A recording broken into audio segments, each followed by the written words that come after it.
சிவாய் நமவும் எல்லாம் சிவமயம் யூடியூப் சேனல் தெய்வான பேசுகிறேன். தும்பப்பூ மாலை பிரதோஷத்துக்கு கோர்த்துருக்கேன். ஏகாம்பரேஸ்வரர், திரிபுர சுந்தரி அம்மன், உற்சவமூர்த்திகள், நந்தியம்பெருமான், அப்புறம் எல்லா சாமிக்கும் கோர்த்துருக்கேன். இங்கே பாருங்கள், உதிரிப்பூவு. இது முந்திரி பருப்பு பாதாம் பருப்புலாம். ஸோ சார பரமேஸ்வரரே போற்றி, பருப்புங்கிறதுனால பயிற்றோர் நாதரே போற்றி சொல்லலாம். ஓகேவா? இங்கே பாருங்கள், தும்பப்பூ மாலை எப்படி நெருக்கமாக கோர்த்துருக்கேன் பாருங்கள்.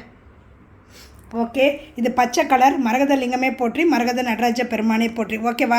நாம் அனைவரும் நீண்ட ஆயுள், ஆரோக்கியம், சக்கல ஐஸ்வர்யத்தோட, பேரும் புகழோட, எழிலு தலைமுறையும் என்றென்றும் சிரஞ்சீவியாய் சேரசோழ பாண்டியர் போல முடிசூட்டி சாந்தி சதாபிஷேகம் மகாசிவ செஞ்சுக்கும்.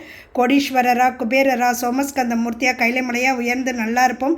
சூரிய பகவான் மாதிரி பிரகாசமாக நம்ம வாழ்க்கை நல்லா இருக்கணும். அரசமரம் போல் வேரூன்றி ஆழம் விழுதுகள் போல் வம்சம் தலை தோங்கணும். பயற்றூர் நாதரே போற்றி, சார பரமேஸ்வரரே போற்றி சொல்லுங்க.